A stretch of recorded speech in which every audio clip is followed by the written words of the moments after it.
Let us pray. O Lord, grant us the daily awareness of the precious gift of life which you have given us. As members of this legislative assembly, we dedicate our lives anew to the service of our province and our country. Amen.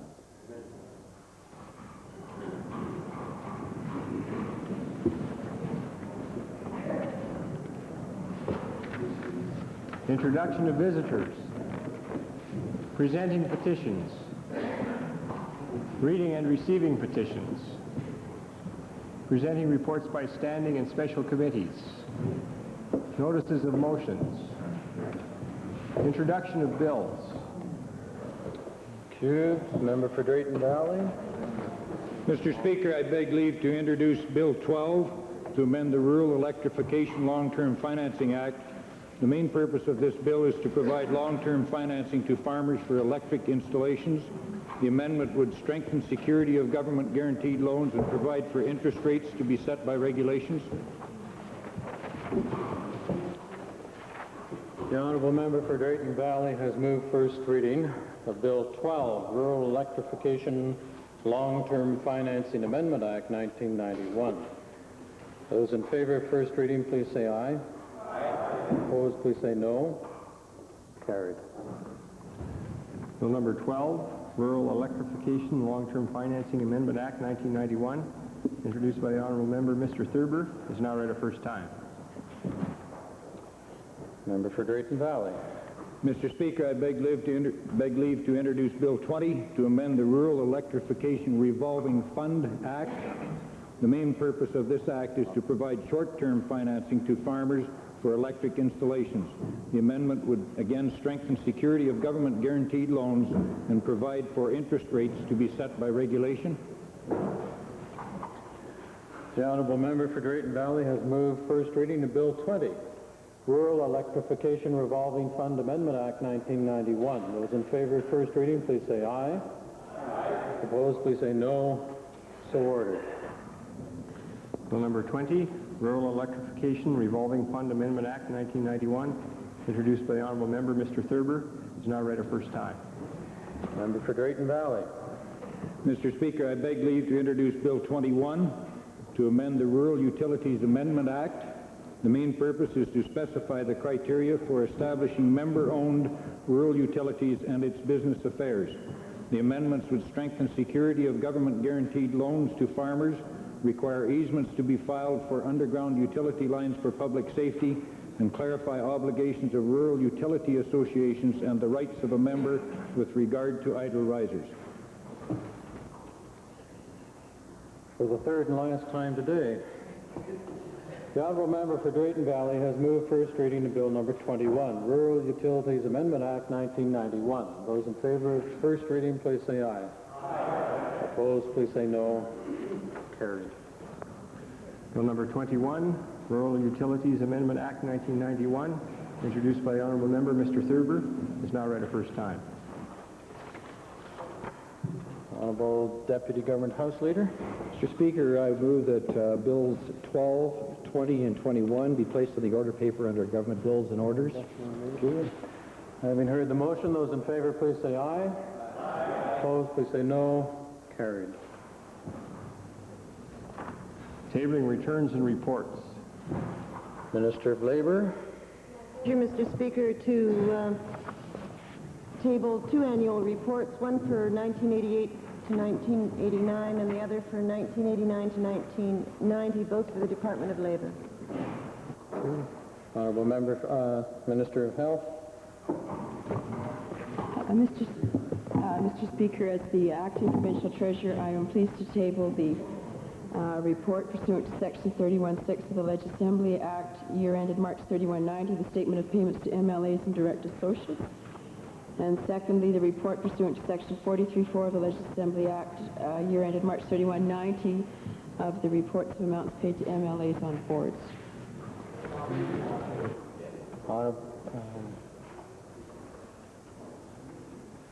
Honourable Member for Grand Prairie.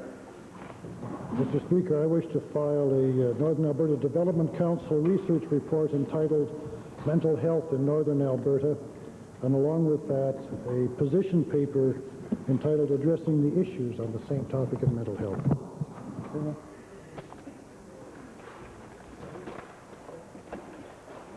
Introduction of special guests.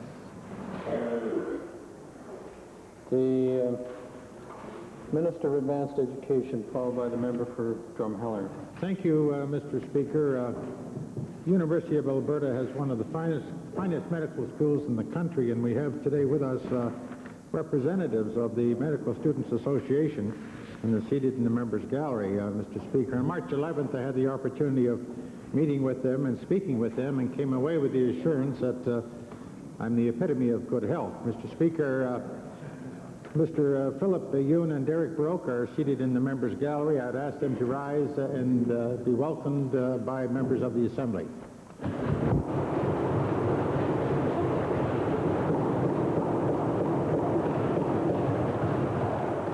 The honourable member for Drumheller.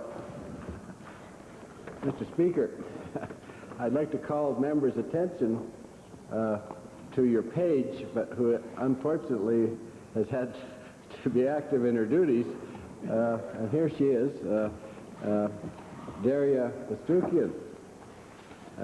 She's a very special person, and in the following respects. She has maintained first-class honors in high school, and she finished an advanced diploma in 2 years. She is the provincial winner of the Cayley Mathematics Contest, sponsored by the University of Waterloo. She will be representing our province at on the provincial debating team that is going to the national tournament in Vancouver and Victoria. And Rotary International has selected her to study in Copenhagen, Denmark next year. Also with us today are her parents, her mother Sherry Dewar and her father David Pastukian, and her sister Soraya Pastukian, who are seated in your gallery, Mr. Speaker. I'd like all members of the legislature to give them a warm recognition.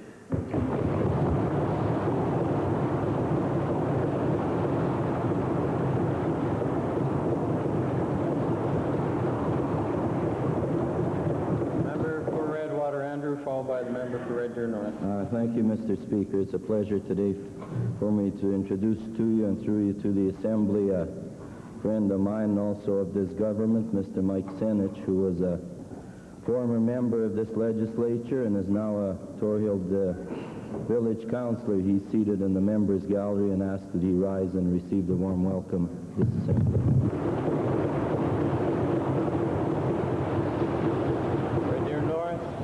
Mr. Speaker, we're honored today to be visited by 18 students from St. Patrick's Community School. They're accompanied by their teachers, Mr. Greg Hall, Mr. Morris Barassa, and I would invite them to stand and receive the warm welcome of this Assembly.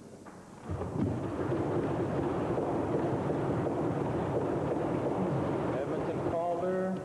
Thank you, Mr. Speaker. It is my pleasure today to introduce to you and to members of the Assembly two people that work at the Mennonite Center for Newcomers, Mr. Tom Grumman and Mr. Leszek Walter, and I would ask that they rise and receive the warm welcome of the Assembly.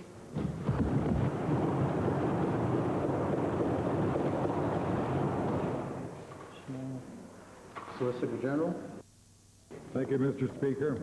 Earlier this afternoon, the Métis Elders Visitation Program agreement between the Métis Zone 2 Regional Council and my department was executed in this building.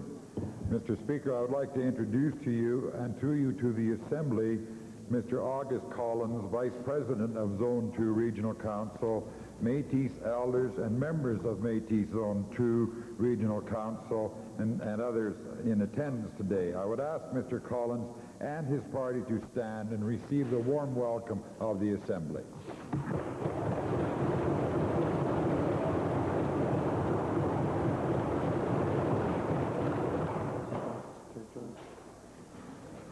Ministerial statements. Oral question period. Mr. Speaker, to the Minister of Health. Mr. Speaker, last week the Misericordia Hospital in Edmonton announced to the workers that its laundry facility, that will contract out its laundry services. Mr. Speaker, we have done some investigating, and surprise, surprise, the firm that won the contract, Cabro Linen Systems Incorporated, turns out to be a loyal friend of the government and the Conservative Party. Mr. Speaker, we find that the Cabro group of companies has received $3 million from BenCap, has been a consistent corporate contributor to the Conservative Party, and it has already received extensive business from this government. My question to the Minister of Health: I wonder if the minister can explain these facts and tell us if Cabro won this contract because it is more efficient, or instead because it is a friend of this government and the Conservative Party. Key in business. Well, Mr. Speaker, it really sounds like a question that should probably go on the order paper. But I can assure the honourable member that if the Misericordia Hospital has chosen to contract out a portion of its non-medical services, I will be pleased to provide that information to the House and to assure them that it was the best use of health dollars for that facility and for the region in Edmonton. Mr. Speaker, that remains very debatable. It's probably the best use for the Conservative Party. There's no doubt about that. Is that right? Mr. Speaker, this has nothing to do with the efficiency in saving money.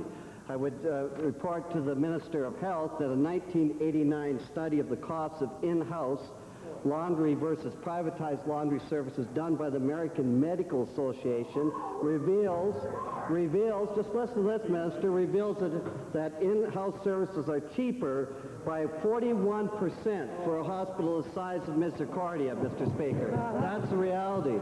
My question to the minister then is this: how does the minister justify this privatization move when it's obviously going to be more costly to the taxpayers of Alberta? Well, Mr. Speaker, I am absolutely fascinated that the opposition, who are such the critics of the Canadian, or the American, rather, health system with respect to privatization, would use American data to compare to a universal publicly funded system in Canada. It doesn't mix. But the second issue, Mr. Speaker, is that we are certainly looking at the contracting out of medical services, or of non-medical services, including things like laundry service, including things like dietary services.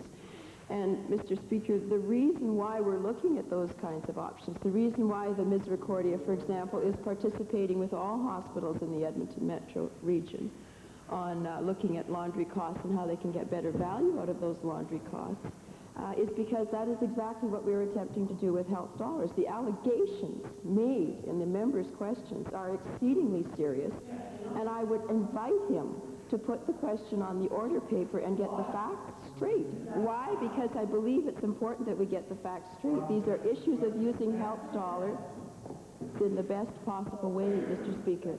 And that is what the Misericordia and many other facilities around this province are doing, even though the New Democrats don't like it. Mr. Speaker, the reality to this government is that we are moving towards the American system. This is what this study shows is inefficient, Mr. Speaker. If she was concerned about taxpayers' money instead of rewarding their friends, she would be concerned about this study, Mr. Speaker.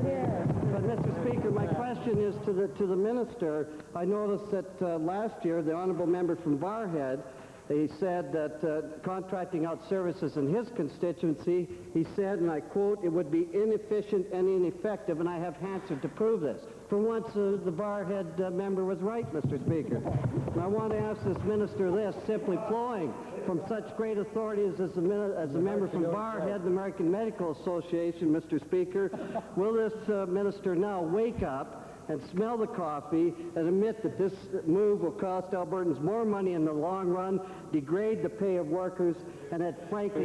Thank you. No, Mr. Speaker, Mr. Speaker, I will not admit to that. And frankly, what may work in one region of the province in terms of a cost saving on non-medical services and contracting out may be a very different scene in another part of the province. whereas if there is a private player out there. The hospitals themselves have made these decisions. There has been absolutely no direction from this minister to choose one over the other, but rather to use the health dollars in the best possible way. The second point is that we are not moving to an Americanization of the Canadian system, and this government and this minister is committed to this Canadian healthcare system. In fact, if the truth be known, the Americans are moving to the Canadianization of their system, to our credit. And thirdly, Mr. Speaker, I am well aware of probably one of the few consistent positions that the NDs have placed on health, which is that they don't like the private sector being involved in the delivery of health. Well, let them go and argue with the Canadian Mental Health Association, the AIDS Network of Edmonton, the Boyle Macaulay, the people who aren't directly part of government running our health system. I think where there's a compliment going on here, which is that all Albertans are bad. Thank you, Honourable Minister. I want to get your questions here today. Second main question. Back to the Minister of Health, Mr. Speaker. You know, when it's going to cost 41%, you tell us how that's efficient, Mr. Speaker. You tell us. You tell us. And when it ends up costing us a lot more money. But, Mr. Speaker, moving from one damaging health care move to another, Mr. Speaker, last week, 300 jobs slashed in the Calgary General. Now this government slash-and-burn approach to health care has just resulted in the elimination of 54 more jobs at the Edmonton Board of Health. Now, Mr. Speaker, the board spokesman says these layoffs mean patients will have to wait longer for services. The president of the Association of Registered Nurses calls the cuts devastating to health care, and the executive director of the Health Unit Association of Alberta fears that the provincial health system is unable to meet its obligations. Sorry, Honourable. Sorry. We're now up to well over a minute on the preamble. Could I have the question, please? My question is very simply to this minister. Will the minister tell us if all of these healthcare professionals are wrong? Well, Mr. Speaker, I'll certainly tell the Leader of the Opposition that he's wrong when he says that we have slashed the home care budget, or the home budget. The Edmonton Board of Health budget this year over last has increased by 12.8%. If he is suggesting that the public health side of health be exempt from the fiscal realities in managing their budgets well in the context of the 90s, I don't agree with him. The minister knows that was last year's budget. It had to do with the GST, inflation at 6%, pay for the nurses' settlement, and demand is up 50%. Don't hand us that, Minister. And the question that, Mr. Speaker, the question I have, that the Rainbow Report said the health care would be improved by enhancing community-based services. Right. And 1 week ago today, the minister stood in this House and said that home care is something that I support. You can't have it both ways. Given the minister's own words and the recommendation of her own government's report, can the minister explain her decision to force the Board of Health to slash their services? Speaker, I did not force the Board of Health to slash services. What we did provide for the Edmonton Board of Health, and I repeat because the member obviously didn't hear it, was a 12.8% increase this year to the Edmonton Board of Health. Community health this year has increased 90-91 over 89-90 by about 11.5%. On the other side, the acute care side of our budget has increased by about 8.5%. As I indicated to the member for Gold Bar when she asked the same question about 2 weeks ago, that is a statement of priority. We are shifting our health system more onto the community side. It's a very different scene than was the case in our province 10 years ago when we were having more increases on the acute care side and less on the community. The statement of priority is that we are moving, consistent with the Rainbow Report, towards more community-based support services, and the numbers speak for themselves. The numbers speak for themselves, all right. 54 gone in the tube, Mr. Speaker. That's right. Everybody's fault but hers. Everybody else is wrong but hers. She must be taking lessons from the Minister of Technology and Communications. Mr. Speaker, the fact is obvious. The government is slashing health care right across the board. Through the Board of Health at the preventive end, to what we've seen at the Calgary General at the illness end. Health care is in absolute chaos because of this government, Mr. Speaker. And my question to the minister, given that the government is firing workers, closing hospital beds, degrading jobs through rank patronage, and eliminating preventive care, will the minister explain to Albertans how this shows her government's commitment to health care? Well, Mr. Speaker, first of all, it's not a matter of anybody looking for where to lay blame. It's a matter of everybody accepting their responsibility, that we want to use our health dollars in the best possible way.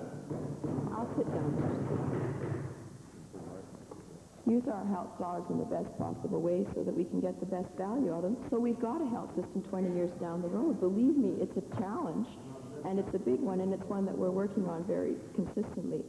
One of the issues with respect to the Edmonton Board of Health, which I think is important to put on the record, with their 12.8% increase, is the fact that they have made the decision through the board, which is entrusted with the role of providing leadership in that health unit, from 11 sites of health unit offices down to 9. And although that wouldn't perhaps be as convenient as all of us would like, nonetheless, the board is working through its own fiscal management plan to ensure that they do not carry a deficit. Quite frankly, Mr. Speaker, I'm not an advocate of them carrying a deficit because they're then using the health dollars to pay for debt as opposed to health services, and I don't think that's a situation that any of us would support. Thank you. Member for Edmonton Glengarry on behalf of the Liberal Party. Speaker, before I put my questions to the Premier, I'd like to thank the Premier for the news, the sad news about the honourable member from Peace River. On behalf of my colleagues in the Liberal caucus, we wish the honourable member a speedy recovery.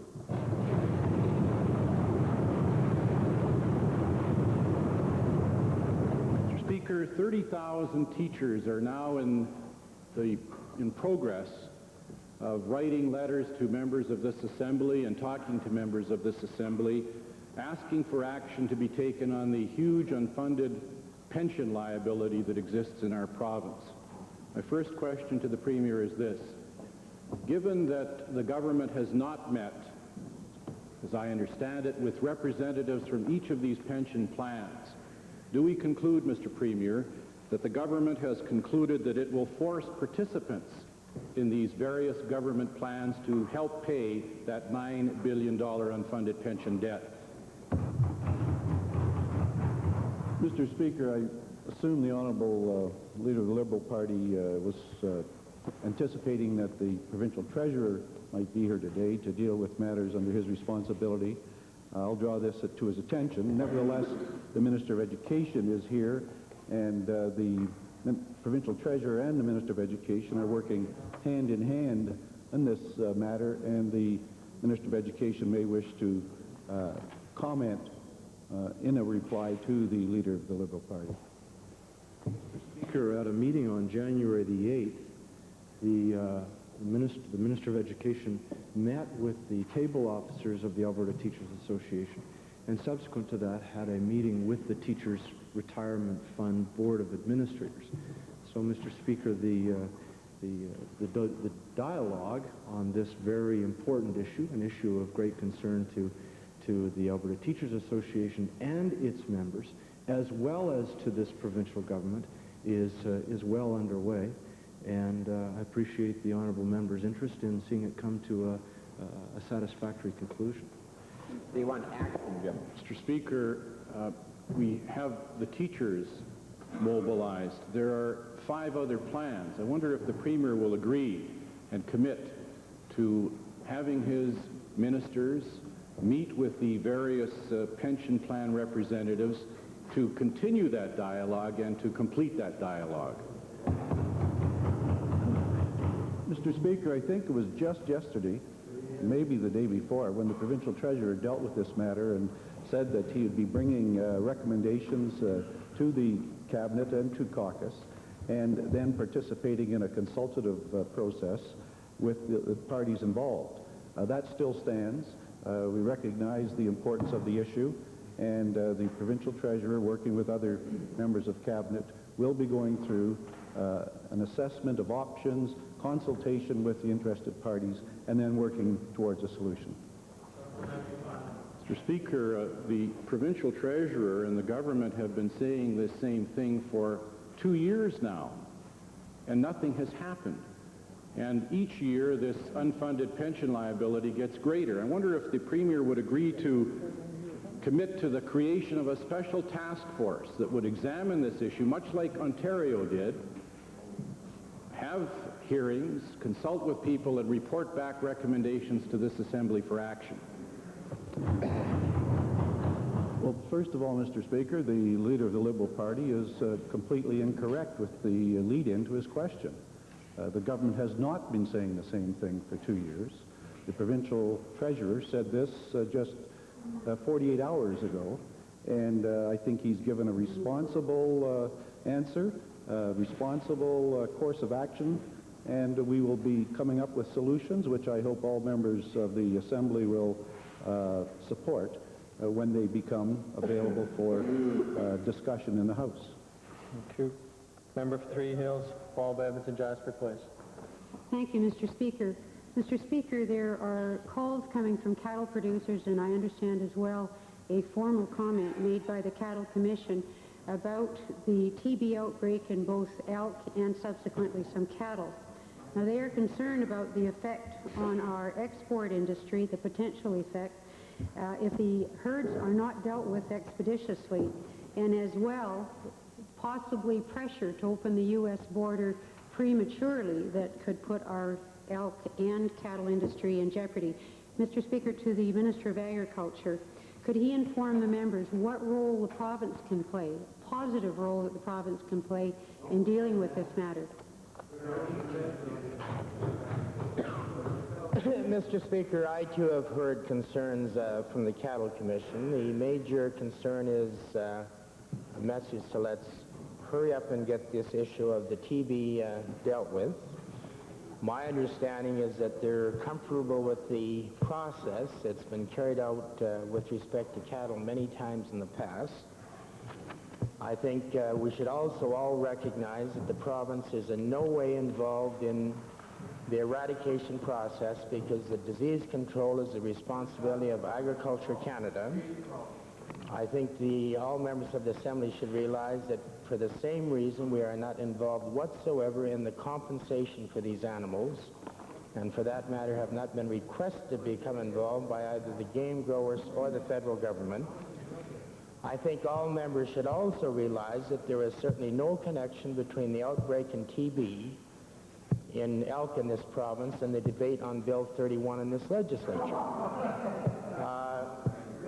And I think they should also all realize that even if, when Bill 31 is proclaimed, the control of import-export remains where it has always been with fishery and wildlife.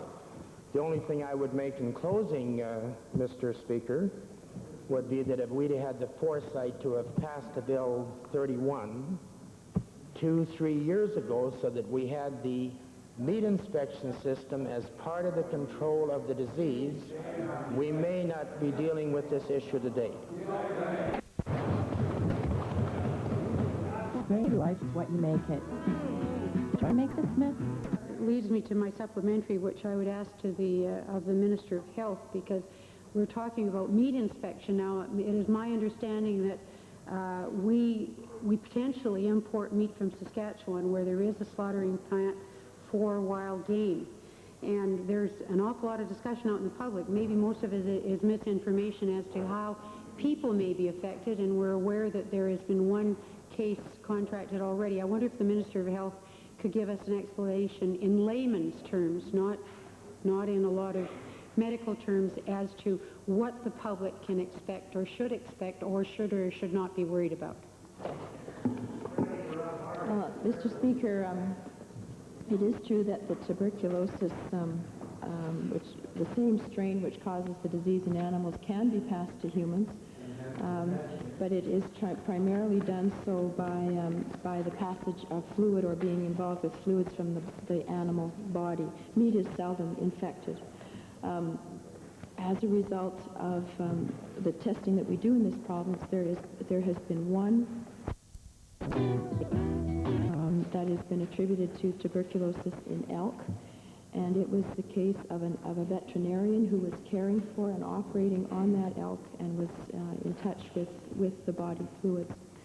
What we are doing through Dr. Fanning and the tuberculosis services of the Provincial Department of Health is contacting as many of those people involved in the industry as we possibly can to advise them that if they have been in contact or if they are concerned they might have come in contact with animals, for them to present themselves to their local health unit for testing. It is certainly not an outbreak, Mr. Speaker, and I can confirm today that only one test out of 110 that have been tested so far has confirmed that they have this disease of tuberculosis. Edmonton Jasper Place.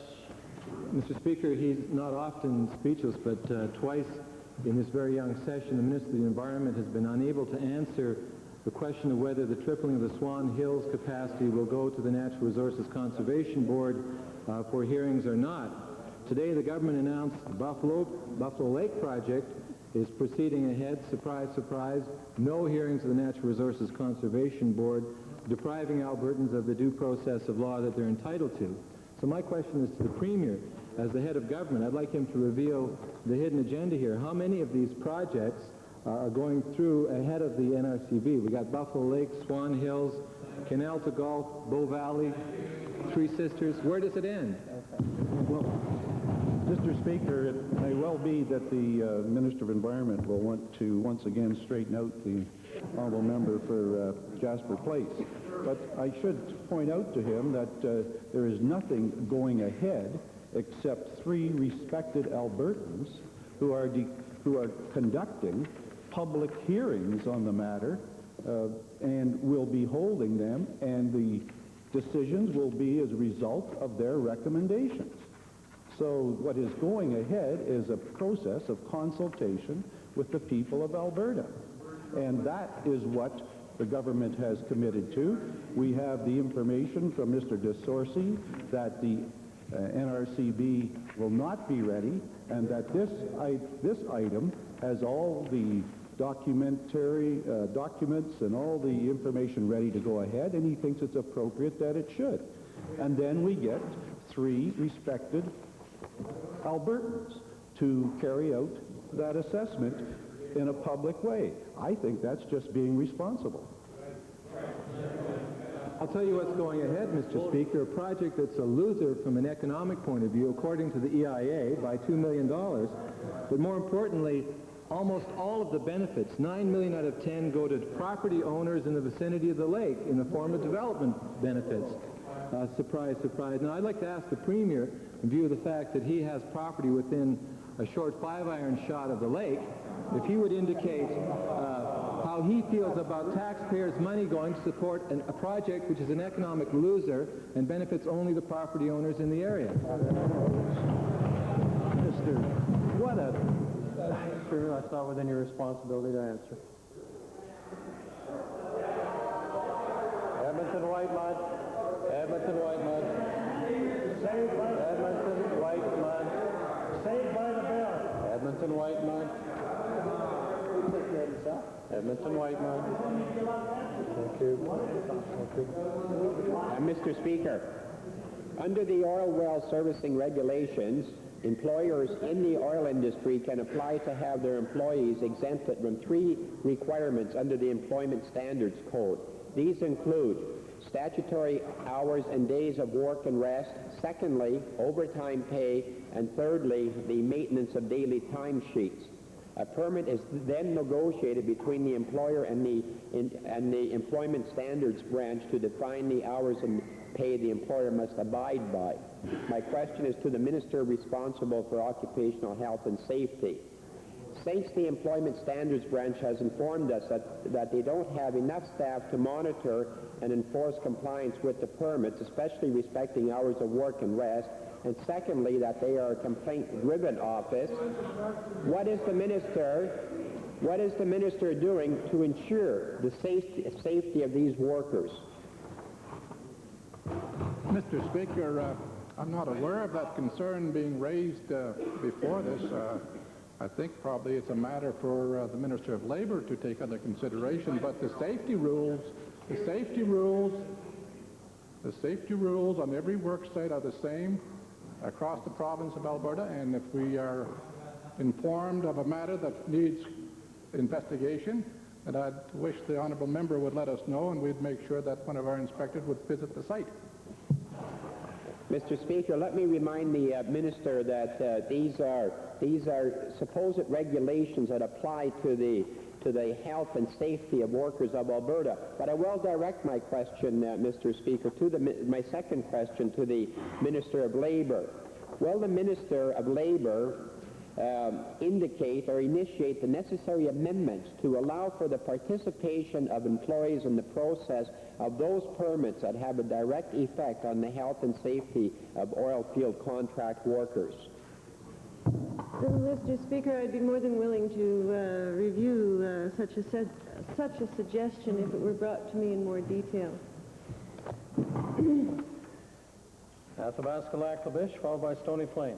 Thank you, Mr. Speaker. My question today is to the Honourable Minister of Environment.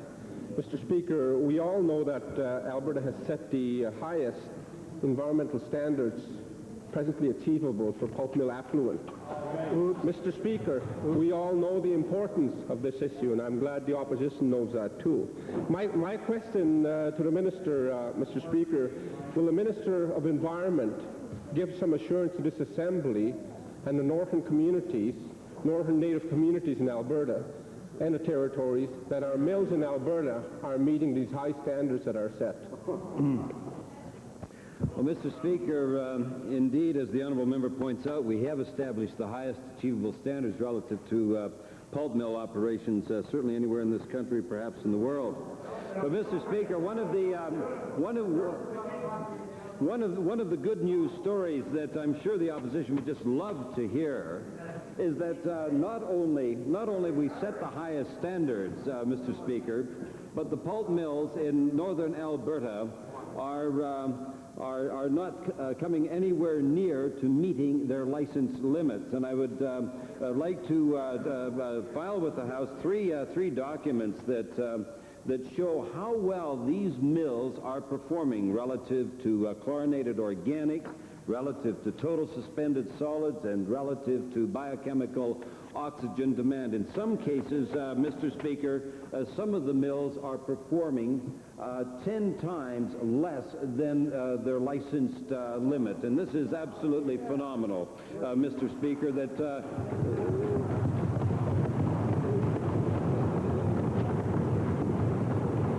Mr. Speaker, this demonstrates that not only are the mills willing to abide by the strictest and most stringent standards in the world, that they're prepared to exceed those standards. And that is a good example, Mr. Speaker, of the private sector working harmoniously with government.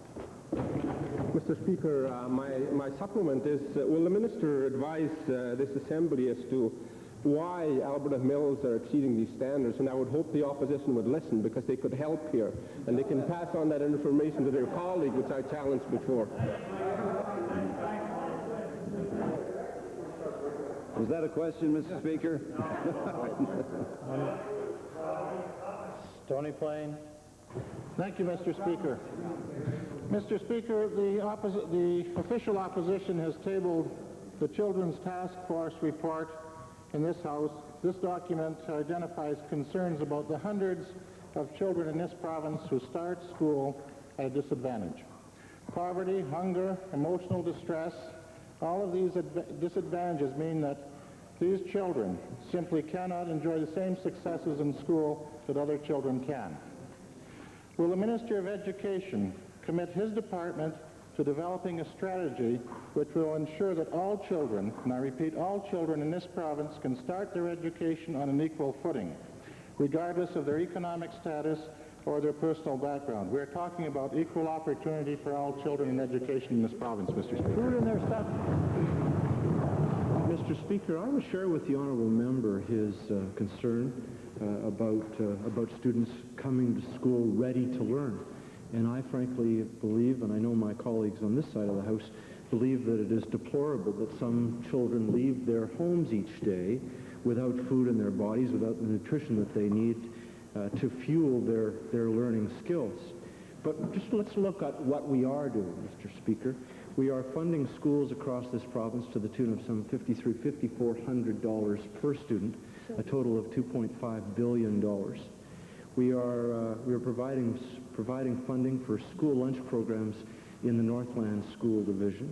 We are providing some $2.6 million in high needs funding in 4 pilot projects in the 4 boards in Calgary and Edmonton, and we are providing in excess of $5 million to community schools.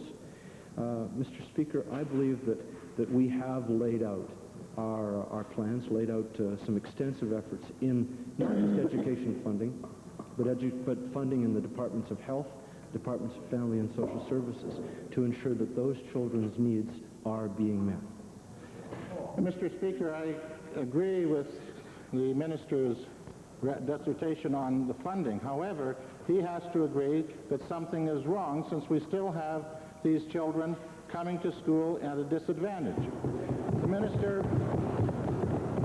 minister is obviously aware of the problem. He must also be aware of the fact that there are preventive programs such as Head Start in existence that are intended to help alleviate it. To the minister, will the minister undertake the commitment to seriously work with other government departments, communities, local school boards, and other interested groups to implement an Alberta-based preschool program, and will he promise his ongoing long-term financial support for such a program? Well, Mr. Speaker, I won't reiterate all of the programs that I laid out in my earlier answer. Some $2.5 billion. It's being invested by Alberta taxpayers in education for our children. But, Mr. Speaker, I am aware, as the honourable member has advised me privately on other occasions, of the benefits of a Head Start program. And you need only look at the experience in the United States, where after several years of good experience with the Head Start program, the children and young adults come out the winner, and the society comes out the winner.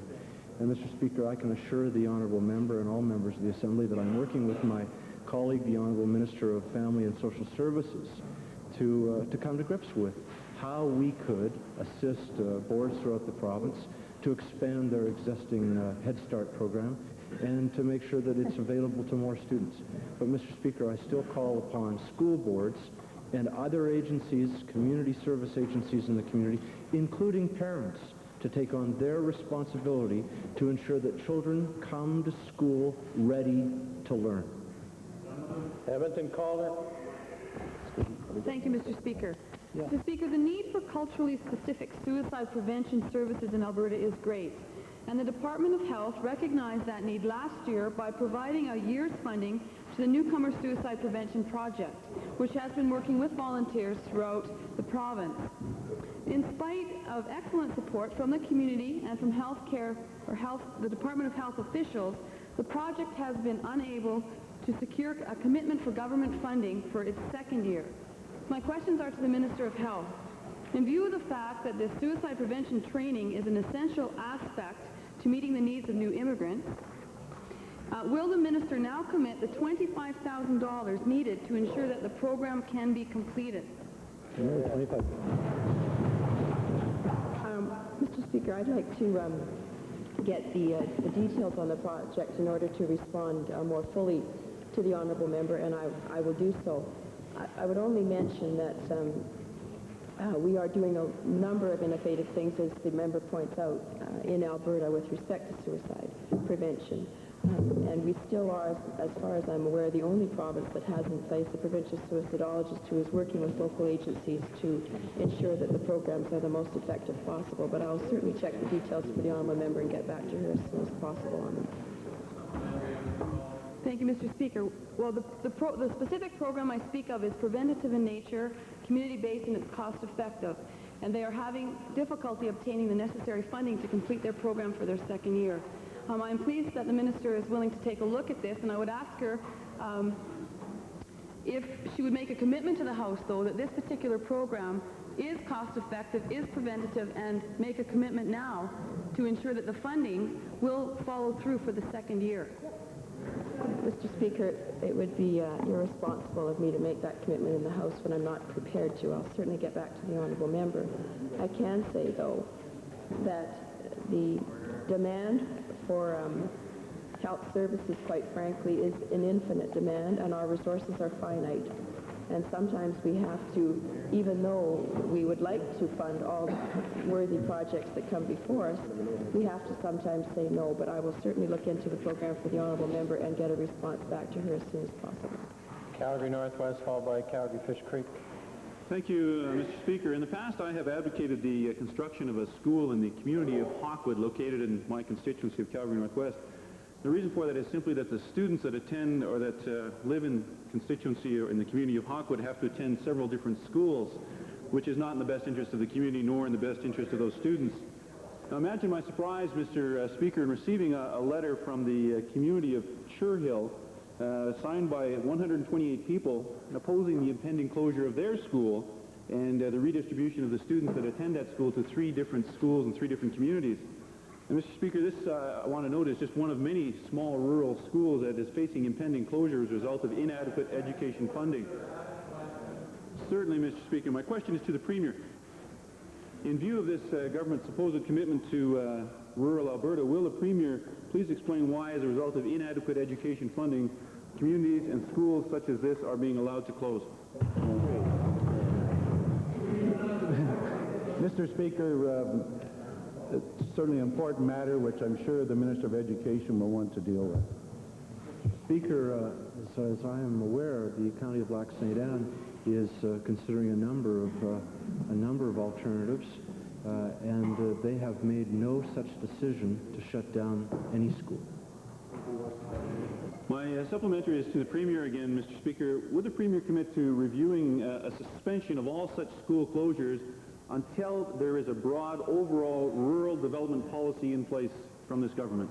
Mr. Speaker, it's typical of the Liberal Party that they would want to control decisions made by locally elected school boards. No, what the honourable member is saying, that he knows best, and that his kind of approach is that all those decisions would be made only by his Minister of Education, as opposed to locally elected school boards. Mr. Speaker, that is precisely why we have in this province, and why we believe so strongly in those locally elected school boards, because they can make those kinds of decisions with the resources that they have available to them, make decisions that are best for the children that live in their community. Calgary Fish Creek. Mr. Speaker, the Calgary Board of Education recently announced a significant busing decision, a student busing decision, whereby students who previously were transported to their schools by school board buses are now being asked to use Calgary Transit at a monthly fee, presumably as a cost-cutting measure for the Calgary Board. I'm wondering, can the Minister of Education clarify the province's jurisdiction or funding involvement in school bus transportation for us? Well, Mr. Speaker, in the case of the 4 boards in Calgary and Edmonton, at their request, and particularly in the case of Calgary Public Board's request, we moved in the last school year to a block funding grant approach, so that they are funded on the basis of so many dollars per eligible passenger. And Mr. Speaker, what that does is provide that school board with the flexibility that they need to make decisions about the transportation of their students to and from school, decisions that are best made by that locally elected school board. So, Mr. Speaker, in the case of those 4 boards, primarily at the request of the Calgary Public Board, we've moved to a block funding grant such that they have the flexibility to be making those decisions around their school board. Well, Mr. Speaker, under the terms of this block funding program that the Minister has described, can the Minister indicate the specific funding to which Calgary is entitled? Well, Mr. Speaker, I can only refer to the last school year budget, the 1989-90 school year. And in that year, some $13.6 million was spent by the Calgary Public Board on transportation. and the provincial government funded that to the tune of some 2/3, a little over $8.6 million, which, Mr. Speaker, is a considerable sum of money, but again is provided there on a block basis, so that provides that school board with the flexibility that they need to make transportation decisions that best meet the needs of their own students. Calgary Mountain View, followed by Calgary Buffalo. Thank you, Mr. Speaker. The liability of the Teachers' Retirement Fund as of March 1990 was about $3.3 billion. That's $110,000 per teacher. The Minister of Education has suggested raising the contribution level to the plan by each teacher to 12% of each teacher's salary, almost 3 times the present levels, just to cover the current service costs of the Teachers' Retirement Fund. In other plans, for example, the Alberta Public Service Pension Plan is 5.5%. The average for other teachers across Canada is 7%. Mr. Speaker, to the Minister of Education, in the meetings which he has had, he referred to them earlier in question period, was there an agreement that contributions by teachers should be at 12%, or is there some other reason why he seems to be promoting that level? Mr. Speaker, let's make it perfectly clear that this Minister of Education and this government has never said any such thing. He has never said the teachers' contribution rates should rise to the order of some 12%. What we did say, Mr. Speaker, what we did say is that the current cost of the benefits that are being paid out to retired teachers are in the order of some $140 million a year, which is about 12% of payroll costs, Mr. Speaker. So let's make it clear. Today, what teachers are contributing is some $57 million to the Teachers' Retirement Fund. The provincial government, according to a 1956 agreement to which the government has lived up to both the letter and the spirit of that agreement, continues to contribute 1/2 of the annual pension costs payable. So, Mr. Speaker, let's not have the honourable member on the other side of the House fertilizing the truth as to what the Minister of Education said. Thanks. Well, and I guess the minister should be well advised not to put some things in letters the way he puts them. The unfunded liability of the Teachers' Retirement Fund, Mr. Speaker, gets worse the longer it is ignored. Last year it grew by almost $1 billion. Heavens knows what that unfunded liability might be today. Given that he's likely to have met with his caucus colleagues to determine a position, will the Minister of Education tell us today what contribution is his government prepared to make to freeze and then decrease the unfunded liability in order to ensure that the Teachers' Retirement Fund remains viable? Who's daddy? Well, Mr. Speaker, I have met with the Alberta Teachers Association. We have met with the administrators of the Teachers' Retirement Fund, and I could say on behalf of all of my colleagues on this side of the House, Mr. Speaker, that we believe the Alberta Teachers Association has been positive, has been constructive in the approach they have taken to raise the awareness of all of us about their concern over the Teachers' Retirement Fund. And we on this side of the House are equally concerned, Mr. Speaker, and I have made a commitment on behalf of the government to begin discussions immediately with the Alberta Teachers Association, with teachers and other stakeholders across the province, to bring that Teachers' Retirement Fund into a viable financial position to ensure the long-term financial security of existing teachers and teachers who are currently retired, Mr. Speaker. Calgary Buffalo. Thank you, Mr. Speaker. The CAUSE report points out that 2,563 natives were jailed in 1989 for failure to pay fines, and it states that the figures for incarcerated Aboriginal women for fine default is shocking. This, Mr. Speaker, is particularly discriminating against Aboriginals because most are poor, and in 1987, the Canadian Sentencing Commission recommended a reduction in imprisonment for fine default, but the CAUSE report states there's little evidence of this being implemented in Alberta. And I'm wondering whether the Solicitor General would tell this House whether he thinks it's right that individuals should be jailed because they're too poor to pay fines, and if not, what his department is doing to... Thank you, Honourable Member. 2 questions. Solicitor General. I'm very sorry, Mr. Speaker, I missed the question. Free question, member for Calgary Buffalo. Oh, he can. Obviously command a great deal of attention over there, Mr. Speaker.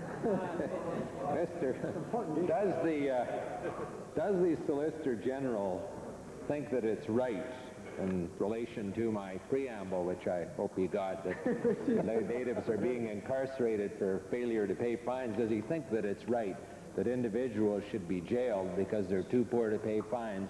And if not, what is he doing about this sorry state of affairs?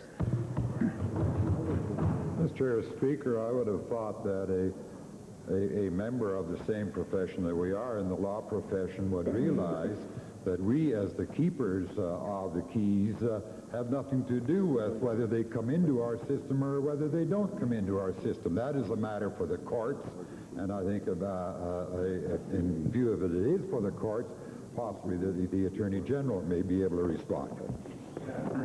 Well, the chair hasn't recognized your honourable member. I'm sorry. Well, the chair has noted it. The chair has not been noted for letting things fall through the cracks. The chair would like to point out for Calgary Buffaloes I'm sorry, Sergeant at Arms, clear the galleries. Clear the galleries, honourable member. Honourable member. Strangers, clear the house.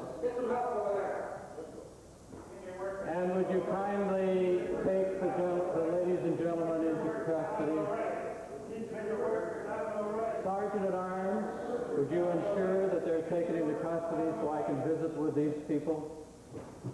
Thank you.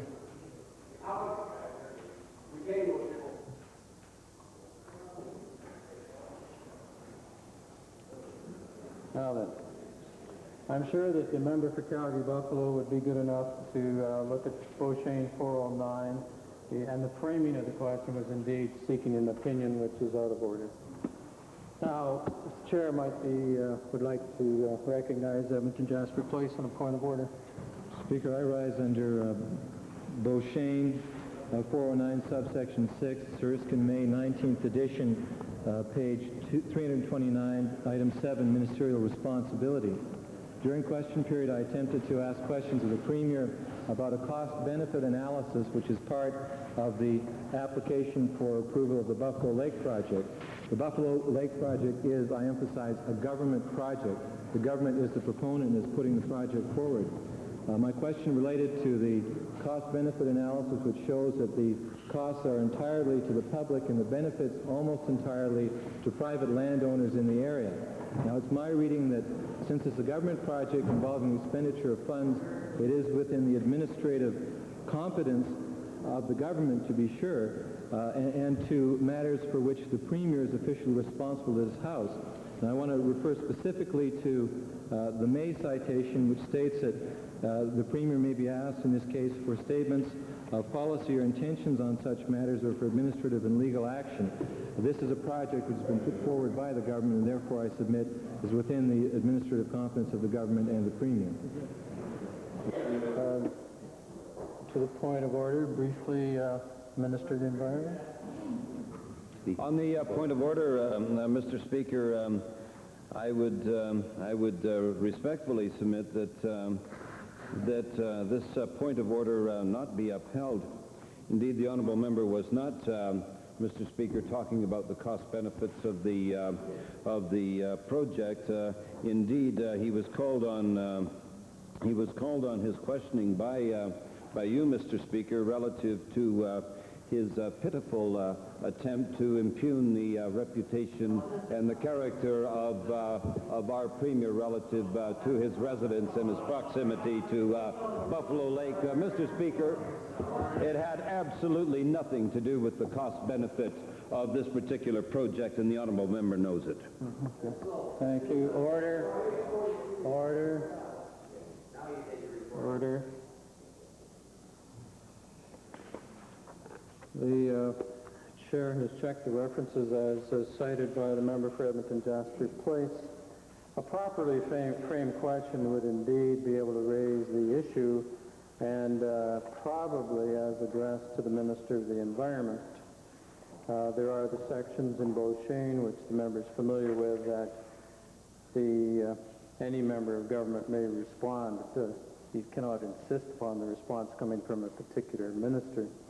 The other problem with the question as phrased is that it was phrased, if the chair heard correctly, it was asking an opinion, which again, as cited earlier with respect to Calgary-Buffalo 409 subsection 3, and I'm certain that the member for Edmonton-Jasper Place, given his long experience in this legislature's corridors and that of another legislature, as well as experience in the House, knows full well that citation comes to bear there, plus the other citation of Beauchesne 409 subsection 7. No point of order. Thank you. Now, there are some items to be dealt with, and I think with regard to the disturbance in the House, that the chair must perforce absent himself from the chamber rather soon. We have two notices of standing orders, 30, but before we go on to that, the chair has an opinion which must be read into the record, and so if the pages would distribute that to all members of the House, and then the matter will be read into the record.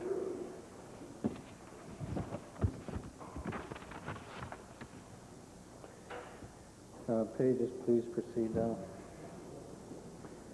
The distribution can take place in spite of the chair standing.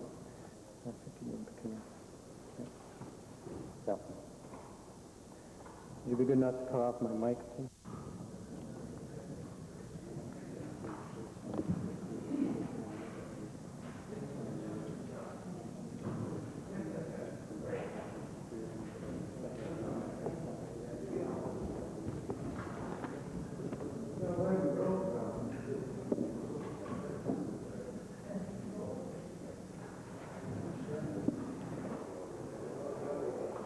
Thank you, honorable members. I'm sure you all understand that it's an unusual circumstance that we're called upon to deal with.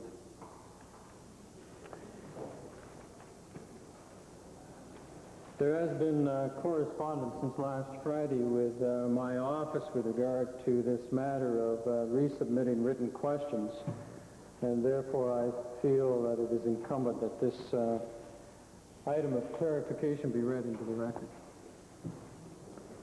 The reading of Standing Order 23, subsection C, reveals a direct instruction that matters once dealt with cannot be reintroduced to be repeated in the House again and again. Standing Order 23, subsection C reads, a member will be called to order by Mr. Speaker if that member persists in needless repetition or raises matters which have been decided during the current session. Close the quote. However, an examination of Standing Order 43-1B would seem to indicate an instruction that a written question which was not accepted can be reintroduced immediately after its removal from the order paper, possibly to be dealt with again and again throughout the session. And so I quote, a written question that is not accepted or a notice of motion that is not taken up when called may be renewed if it has been so removed from the order paper. Close the quote. Faced with this apparent contradiction between Standing Order 23 and Standing Order 43, the chair consulted Beauchesne, Erskine-May, previous issues of our standing orders, and other parliamentary sources in an attempt to resolve the problem. The chair has found references which support the practice that a matter cannot be reintroduced if already dealt with. The specific references are Beauchesne 428D, 558, and Erskine-May, page 292. And the Beauchesne citation reads, a question must not repeat in substance a question already answered or to which an answer has been refused. Beauchesne 558, that a question being once made and carried in the affirmative or negative cannot be questioned again but must stand as the judgment of the House. And Erskine-May, page 292, reads, questions are not in order which renew or repeat in substance questions already answered or to which an answer has been refused, or which fall within a class of question which a minister has refused to answer, close of quote. No support for the practice as it appears to be stated in Standing Order 43-1B could be found by the chair or the table officers in other jurisdictions. The prohibition against reintroduction of matters already dealt with seems to be universally applied. What then is the intention of Standing Order 43-1B? The chair points out that our own standing orders between 1928 and 1984, inclusive, and the copies are here, contain the following standing order, and I quote, "A written question or notice of motion that is not taken up when called, A, shall be removed from the ordered paper unless the Assembly, by order without debate, allows it to stand and retain its precedence on the ordered paper, and B, may be renewed if it has been so removed from the ordered paper," close of quote. Therefore, it would appear that a transcription error occurred during the last revision of our standing orders, resulting in the conflict in our current standing orders. If we replace the words, quote, "not accepted," close of quote, with the words, quote, "not taken up," close of quote, to use the actual quote appearing within Standing Order 43 itself, the standing order does not then contradict Standing Order 23. Standing Order 43 then becomes consistent with other standing orders, similar rules in other jurisdictions, the House of Commons Standing Order 42, and the practice of this House between 1928 and 1984. To adhere to the spirit and intent of matters once dealt with by the House not being reintroduced, and to maintain consistency with other parliamentary jurisdictions and sources, the Chair is confident that the intent of Standing Order 43 is, when a written question is not taken up, that is, not accepted, refused, or ordered to stand and retain its place, then it is dropped from the order paper. Only in these circumstances can the dropped question be renewed. As Beauchesne 428D cites, a question must not repeat in substance a question already answered or to which an answer has been refused. And Erskine May 292, questions are not in order which renew or repeat in substance questions already answered or to which an answer has been refused or which fall within a class of question which a minister has refused to answer. Therefore, the Chair rules that Standing Order 23C must prevail against Standing Order 43-1B, and matters once dealt with by the House cannot be reintroduced in the same session. Now, the Chair also would point out that with respect to written questions, Beauchesne, there's a citation there, 425, and I'm sure members on both sides of the House will be interested but not necessarily terribly happy about what it says. This is not in our standing orders.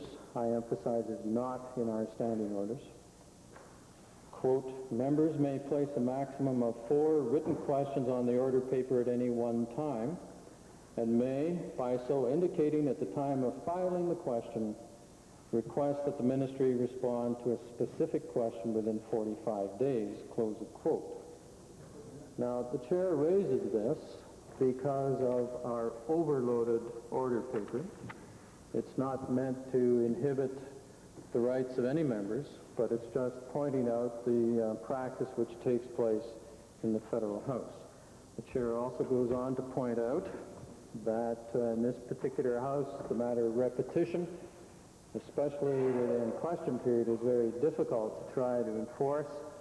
But with regard to written questions, that the decision, the ruling which has been handed down now is necessary for the operation of this particular House. Thank you for your attention. Thank you, Honourable Member. There have been, I think for the sake of the, forgive me, for the sake of the camera operators, they may now retire from the Assembly. The Chair recognizes Standing Order